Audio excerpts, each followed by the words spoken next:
Hello friends, welcome to Ananya genius classes. How are you friends? I hope आप लोग अच्छे ही होंगे।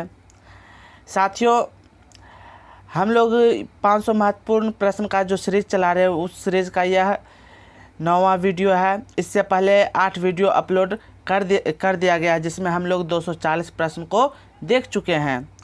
दोस्तों, अगर वो वीडियो आप लोग नहीं देखे हैं तो उसका लिंक आपको डिस्क्रिप्शन बॉक्स में मिल जाएगा, आप वहां से जा कर के उस वीडियो को देख सकते हैं।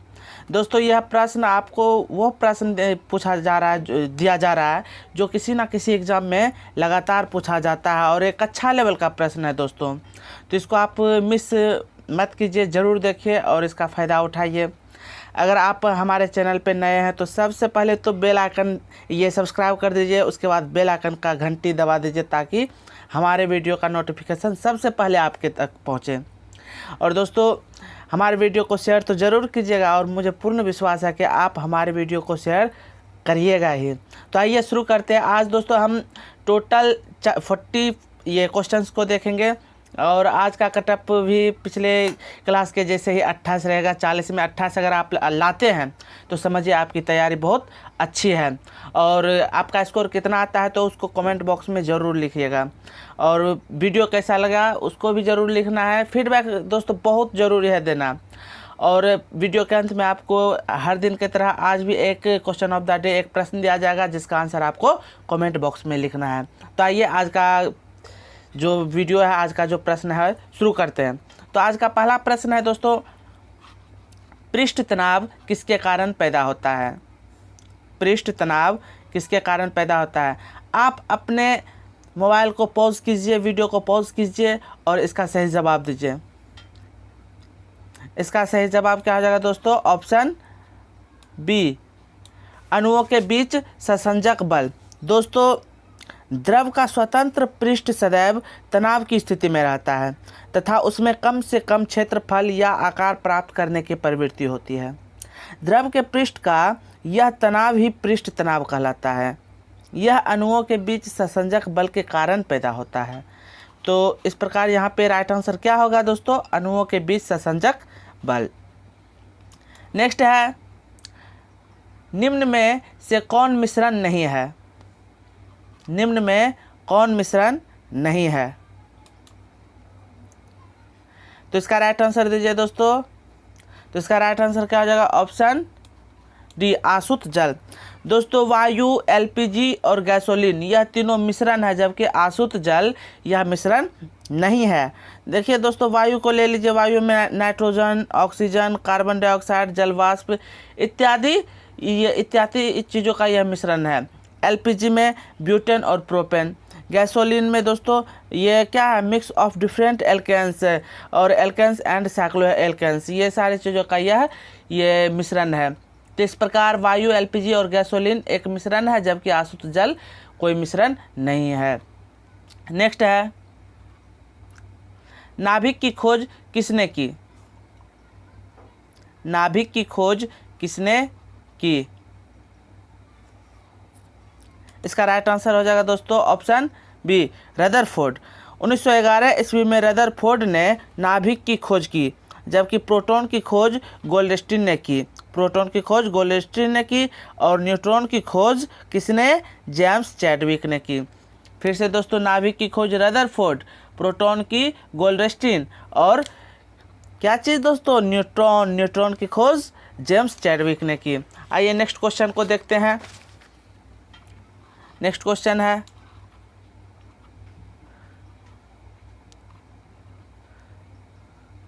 अणुओं के बीच ये दोस्तों रुकिए। नेक्स्ट क्वेश्चन है, अक्रिय गैसों के परमाणुओं का इलेक्ट्रॉनिक विन्यास कैसा होता है? दोस्तों, जो इनर्ट गैस होता है उसका जो होता है ये एटम, उसका इलेक्ट्रॉनिक विन्यास कैसा होता है?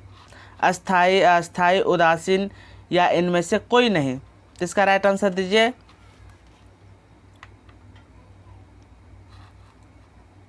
तो इसका राइट आंसर क्या हो जाएगा दोस्तों? अस्थाई। दोस्तों, चूंकि अक्रिय गैस को बाह्यतम कक्षा में इलेक्ट्रॉन संख्या उस गैस के इलेक्ट्रॉनिक विन्यास के बराबर होता है, अतः इन गैसों की प्रकृति अस्थायी होती है। तो नेक्स्ट क्वेश्चन आ जाएगा, वयस्क में अतिसार का प्रमुख कारण क्या है? वयस्क में अतिसार का प्रमुख कारण क्या है? इसका राइट आंसर दीजिए दोस्तों। इसका राइट आंसर क्या हो जाएगा? Option B, norovirus. दोस्तों बच्चों का जब बात कर लिया जाए, बच्चों में अतिसार का प्रमुख कारण रोटावायरस होता है, जबकि वयस्कों में अतिसार का प्रमुख कारण जो होता है वह नोरोवायरस होता है। यहाँ पे वयस्कों में पूछा जा रहा है तो नोरोवायरस, अगर यहाँ पे वयस्कों की जगह बच्चा रहता तो क्या हो जाता? रोटावायरस। हमारा नेक्स्ट प्रश्न है, बर्फ का हिमांक एवं द्रवणांक कितना होता है? बर्फ का हिमांक एवं द्रवणांक कितना होता है? तो इसका राइट आंसर क्या हो जाएगा दोस्तों? Option A. दोस्तों क्या आंसर होगा? Option A, 0 degree Celsius. दोस्तों बर्फ का हिमांक एवं द्रवणांक 0 डिग्री सेल्सियस होता है, जबकि जल का क्वथनांक 100 डिग्री सेल्सियस। बर्फ का हिमांक एवं द्रवणांक 0 डिग्री सेल्सियस और जल का क्वथनांक अगर पूछा जाए तो 100 डिग्री सेल्सियस। नेक्स्ट क्वेश्चन है दोस्तों, डीएनए कहाँ पाया जाता है? डीएनए कहाँ पाया जाता है? दोस्तों इसका राइट आंसर देखिए क्या हो जाएगा? Option D. दोस्तों डीएनए की अधिकांश मात्रा केंद्रक में ही पाया जाता है, लेकिन इसकी कुछ मात्रा जो है माइटोकॉन्ड्रिया, हरित लवक में भी पाया जाता है। तो यहाँ पे यह नहीं पूछा जा रहा है कि सर्वाधिक मात्रा, सर्वाधिक अगर रहता तो केंद्रक हो जाता, लेकिन यहाँ पे और क्या पूछा जा रहा है? यहाँ पे पूछा जा रहा है डीएनए कहाँ पाया जाता है? तो केंद्रक, माइटोकॉन्ड्रिया, हरित लवक, ये तीनों में पाया जाता है। तो इस प्रकार सही आंसर क्या हो जाएगा दोस्तों? इनमें से सभी। आइए नेक्स्ट क्वेश्चन को देखते हैं। कवक और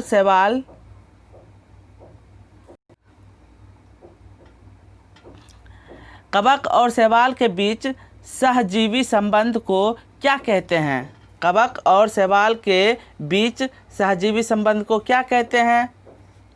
आप इसका सही आंसर दीजिए दोस्तों। इसका सही आंसर क्या हो जाएगा? Option A, helotism. दोस्तों कवक और शैवाल के, सॉरी दोस्तों कुछ टेक्निकल फॉल्ट आ जा रहा है। तो आइए यहाँ पे प्रश्न पूछा जा रहा है, कवक और शैवाल के बीच सहजीवी संबंध को क्या कहते हैं? तो इसका सही आंसर क्या हो जाएगा? हेलोटिज्म। दोस्तों कवक और शैवाल के बीच जो सहजीवी संबंध होता है उसे कहते हैं हेलोटिज्म। तो इसका आंसर क्या हो जाएगा? हेलोटिज्म। नेक्स्ट है हमारा नेक्स्ट प्रश्न है, यूनिसेफ के COP26 का आयोजन किस शहर में किया जाएगा? सॉरी यूनिसेफ बोल दिए, UNFCCC के COP26 का आयोजन किस शहर में किया जाएगा? तो इसका राइट आंसर हो जाएगा दोस्तों मैड्रिड। दोस्तों स्पेन के मैड्रिड शहर में ये COP26 का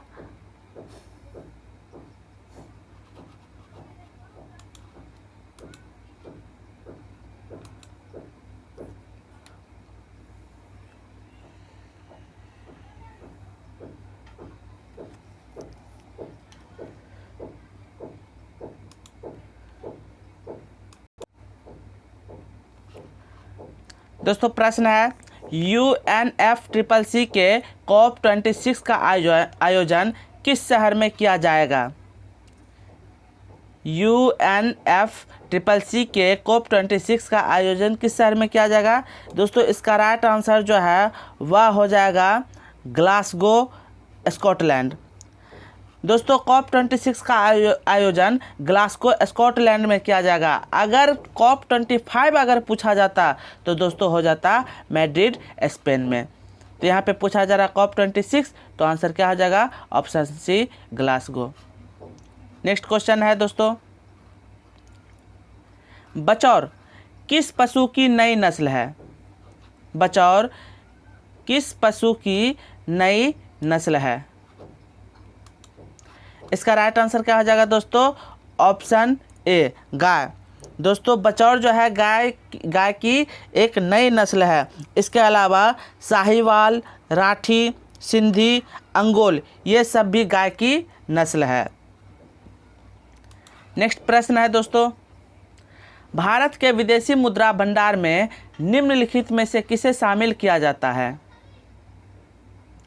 भारत के विदेशी मुद्रा भंडार में निम्नलिखित में से किसे शामिल किया जाता है?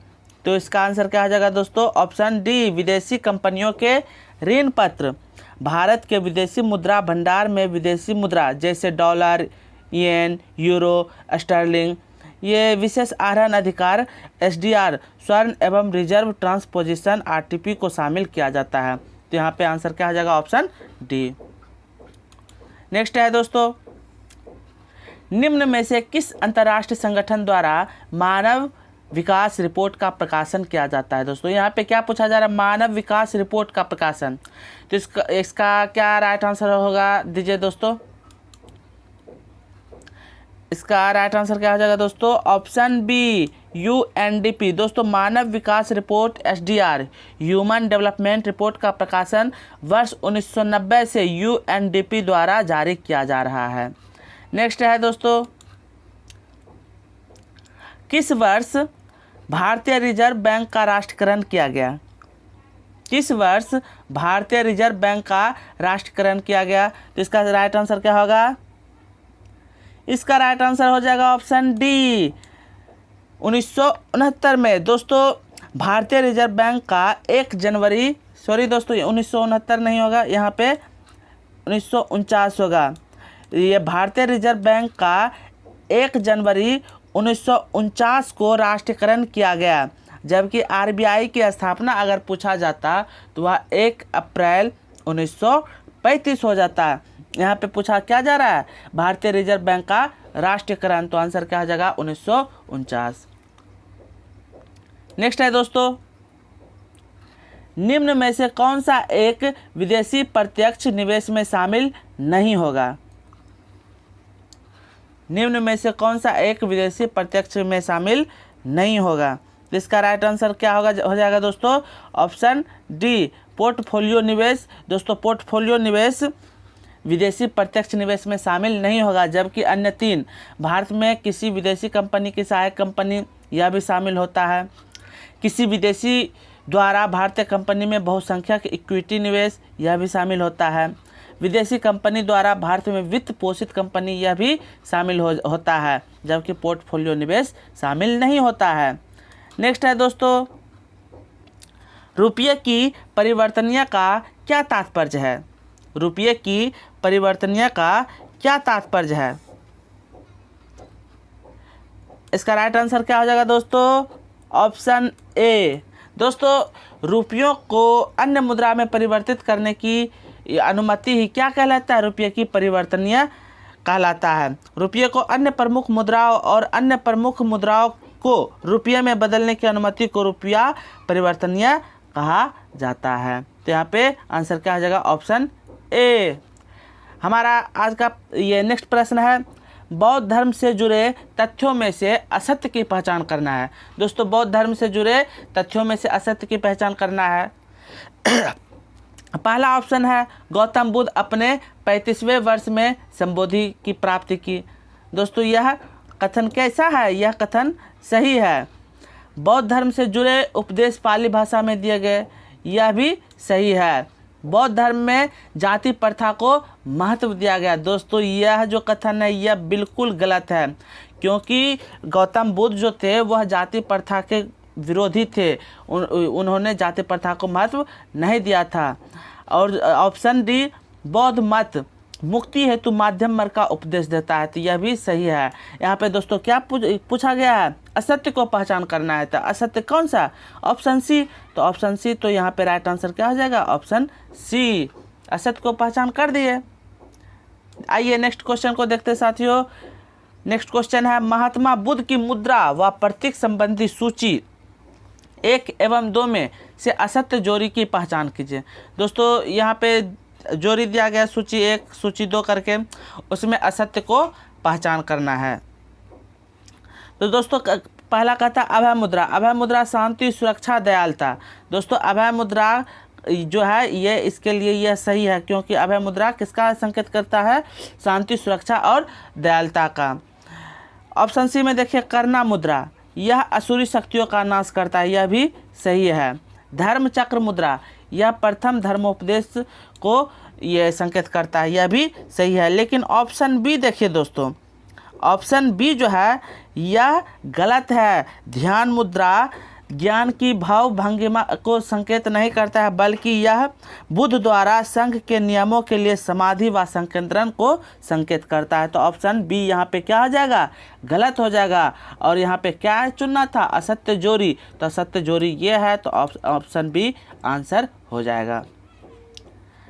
आगे देखिए क्या है, अगला क्वेश्चन है साथियों, रामचरितमानस में सुंदरकांड के ठीक बाद कौन सा कांड आता है?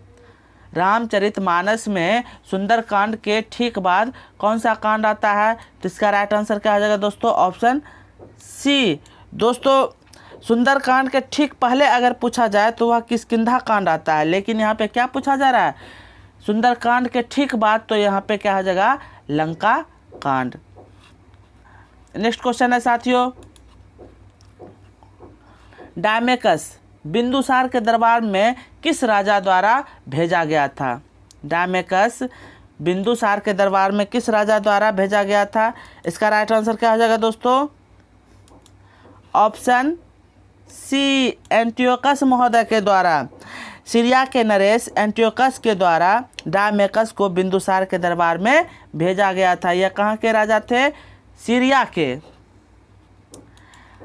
हमारा नेक्स्ट क्वेश्चन है दोस्तों, अशोक के धम्म का वर्णन किस अभिलेख में मिलता है?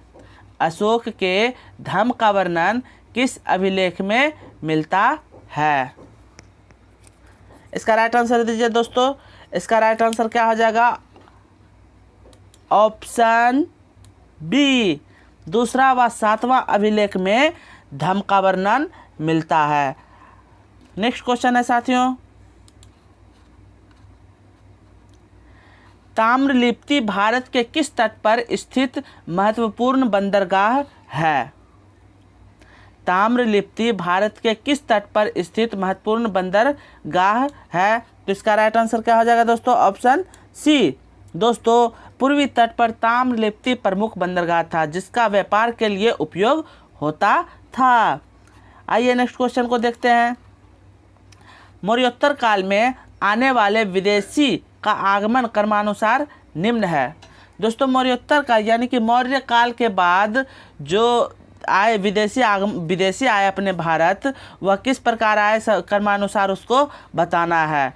तो आइए देखते हैं इसका क्या सही आंसर होगा।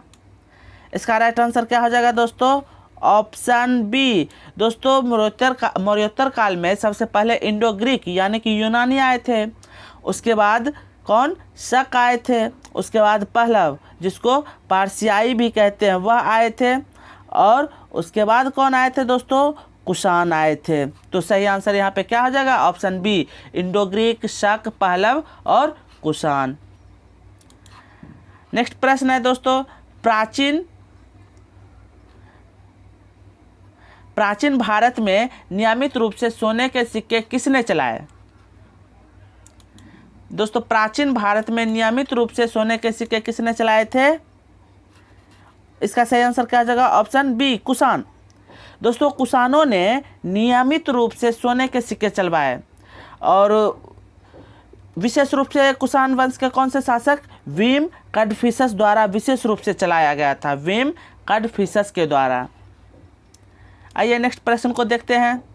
समुद्रगुप्त को निम्न में से कौन सी उपाधि नहीं प्राप्त थी? समुद्रगुप्त को निम्न में से कौन सी उपाधि नहीं प्राप्त थी? तो इसका आंसर क्या हो जाएगा? क्रमादित्य। दोस्तों समुद्रगुप्त को व्याघ्र पराक्रम, अप्रतिरथ, भारत का नेपोलियन, ये तीनों जो थे ये उपाधि प्राप्त थे, लेकिन क्रमादित्य उपाधि प्राप्त नहीं था। यह क्रमादित्य स्कंदगुप्त को यह उपाधि प्राप्त था। शेष 3 जो है वह समुद्रगुप्त को मिली थी। और दोस्तों ये जो है भारत का नेपोलियन, यह किसके द्वारा कहा गया था? यह B.A. स्मिथ द्वारा, जो कि एक इतिहासकार थे, B.A. स्मिथ द्वारा भारत का नेपोलियन कहा गया था। दोस्तों यह प्रश्न पूछ लिया जाता है कि भारत का ये समुद्रगुप्त को भारत का नेपोलियन किस इतिहासकार के द्वारा कहा गया? तो आंसर क्या हो जाएगा? B.A. स्मिथ द्वारा। आइए नेक्स्ट प्रश्न को देखते हैं। दोस्तों निम्नलिखित में सूची 1 को एवं सूची 2 से सुमेलित कीजिए। फिर दोस्तों यहाँ पे मिलान करने वाला ही है, तो इसको आप पॉज करके मिलान कीजिए दोस्तों। तो आइए देखते हैं इसका सही आंसर क्या आ जाएगा।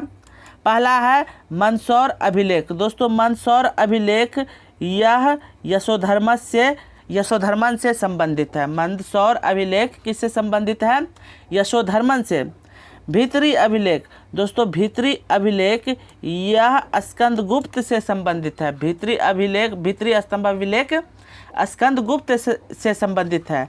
ऐरन अभिलेख, दोस्तों इसी में सबसे पहले सती प्रथा का उल्लेख मिला है, ऐरन अभिलेख में ही। और यह किससे संबंधित है? यह भानुगुप्त से संबंधित है। और अंतिम क्या बच जाता है? तो विल्सड स्तंभ अभिलेख। तो यह इसका सही आंसर क्या आ जाएगा? ऑप्शन ये 2 के साथ, यानी कि कुमारगुप्त के साथ। तो फिर से आइए देखते हैं। मंदसौर अभिलेख स्कंदगुप्त, ये यशोधर्मन। भीतरी स्तंभ अभिलेख स्कंदगुप्त। ऐरन अभिलेख भानुगुप्त। विल्सड स्तंभ अभिलेख कुमारगुप्त। नेक्स्ट प्रश्न है साथियों, हिंदुस्तान सोशलिस्ट रिपब्लिक एसोसिएशन की स्थापना कब हुई थी? हिंदुस्तान सोशलिस्ट रिपब्लिक एसोसिएशन की स्थापना कब हुई थी? दोस्तों इसका राइट आंसर हो जाएगा ऑप्शन सी। दोस्तों हिंदुस्तान सोशलिस्ट रिपब्लिक एसोसिएशन की स्थापना 1928 में चंद्रशेखर आज़ाद के नेतृत्व में हुआ था। किनके नेतृत्व में? चंद्रशेखर आज़ाद के नेतृत्व में। नेक्स्ट क्वेश्चन है साथियों, किस गोल मेज सम्मेलन में कांग्रेस ने भाग नहीं लिया था? किस गोल मेज सम्मेलन में कांग्रेस ने भाग नहीं लिया था? तो इसका राइट आंसर हो जाएगा ऑप्शन डी, प्रथम एवं तृतीय। साथियों प्रथम एवं तृतीय गोल मेज सम्मेलन में कांग्रेस ने भाग नहीं लिया था। प्रथम गोल मेज सम्मेलन 12 नवंबर 1930 से 19 जनवरी 1931 के बीच चला था। और दूसरा गोल मेज सम्मेलन 7 सितंबर 1931 से 4 दिसंबर 1931 तक चला था। और तीसरा गोल मेज सम्मेलन 17 नवंबर 1932 से 24 दिसंबर 1932 के बीच आयोजित किया गया था। यानी कि कब से ये पहला 1930, दूसरा 1931 और तीसरा 1932। और प्रथम और तृतीय में कांग्रेस ने भाग नहीं लिया था। नेक्स्ट प्रश्न है साथियों, कांग्रेस की 1907 ईस्वी में हुए सूरत अधिवेशन के अध्यक्ष थे। दोस्तों कांग्रेस का जो 1907 में सूरत अधिवेशन हुआ था, इनकी अध्यक्षता किसने की? तो इसका राइट आंसर क्या हो जाएगा? ऑप्शन बी, रास बिहारी घोष ने। दोस्तों कांग्रेस के सूरत अधिवेशन 1907 के अध्यक्ष रास बिहारी घोष थे। इस अधिवेशन में कांग्रेस गर्म एवं नरम दलों में विभाजित हो गई थी। और पुनः कब मिल गए थे? लखनऊ अधिवेशन 1916 में जो हुआ था, उस समय यह गर्म दल और नरम दल पुनः मिल गए थे। नेक्स्ट प्रश्न है साथियों, लॉर्ड कर्जन के समय भारतीय विश्वविद्यालय अधिनियम कब पारित किया गया? लॉर्ड कर्जन के समय भारतीय विश्वविद्यालय अधिनियम कब पारित किया गया? तो इसका राइट आंसर हो जाएगा ऑप्शन सी। साथियों लॉर्ड कर्जन द्वारा सर थॉमस रेले के अधीन वर्ष 1902 में विश्वविद्यालयों में आवश्यक सुधारों हेतु सुझाव देने के लिए गठित आयोग की सिफारिश पर वर्ष 1904 में भारतीय विश्वविद्यालय अधिनियम पारित किया गया था। तो यहाँ पे आंसर क्या हो जाएगा? ऑप्शन सी। नेक्स्ट प्रश्न है साथियों, घेरे की नीति या सुरक्षा प्रकोष्ठ की नीति का जनक माना जाता है?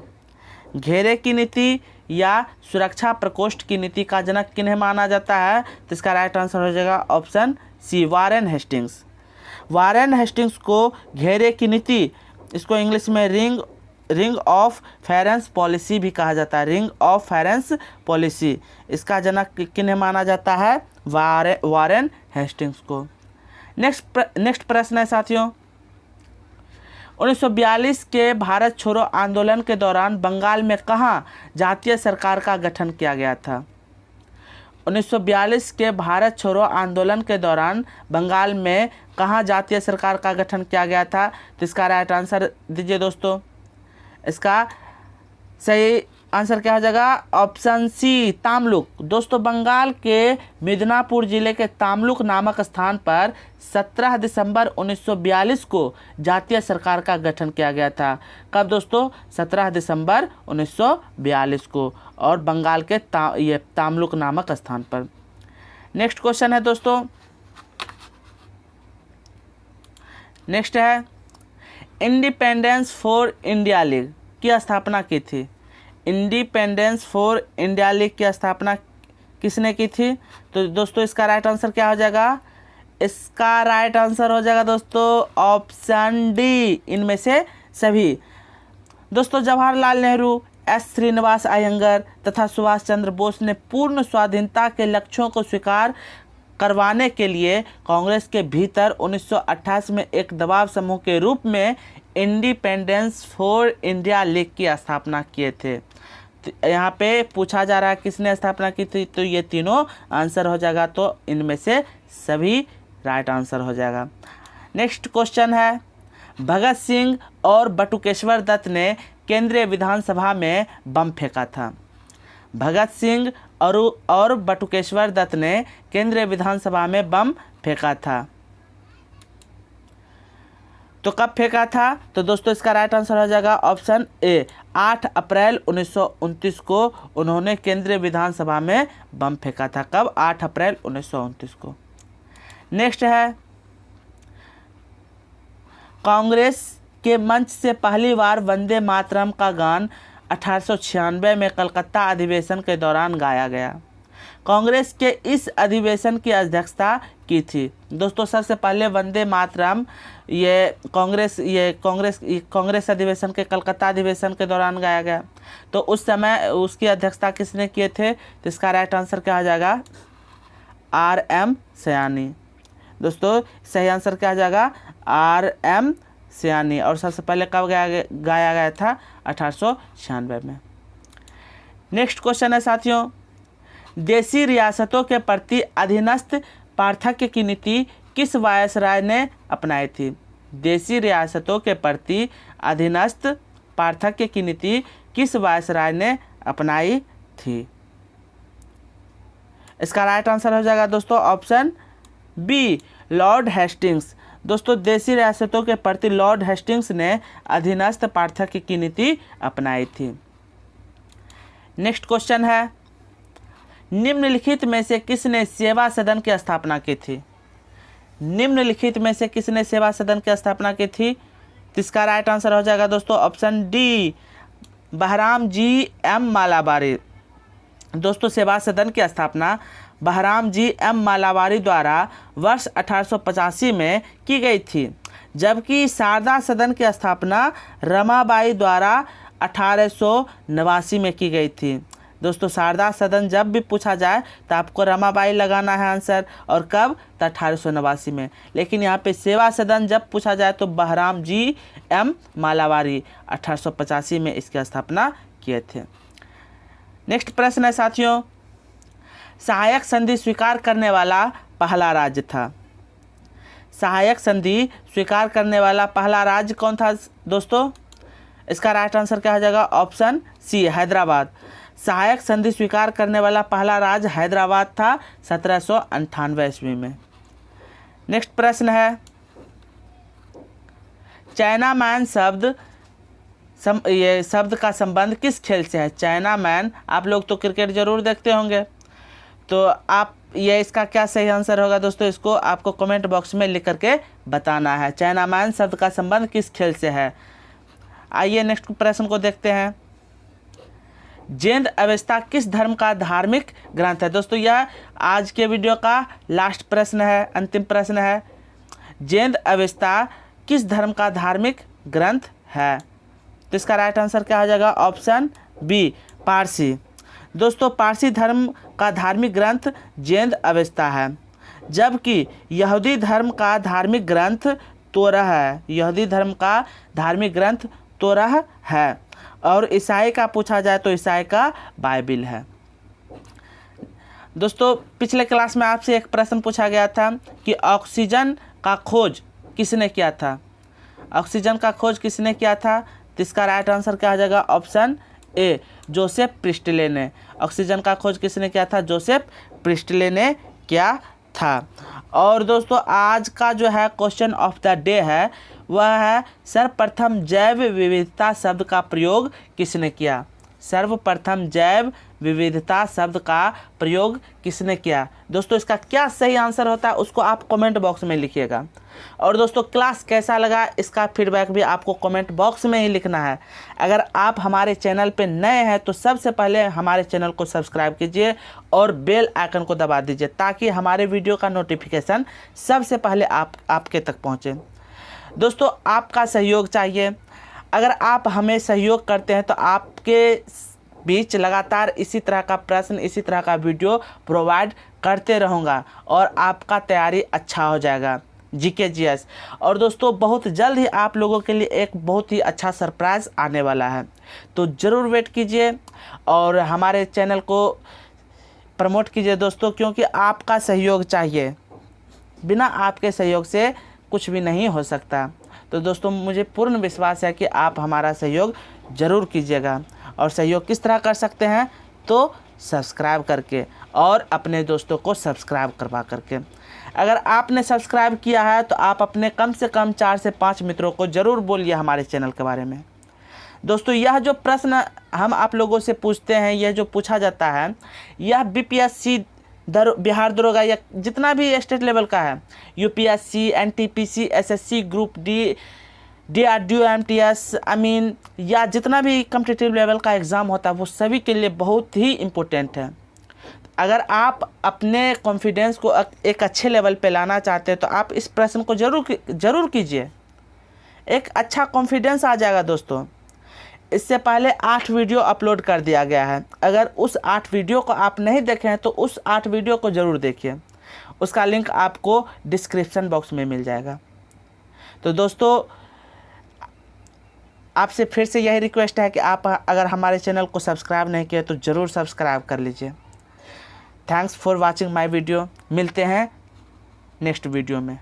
जय हिंद।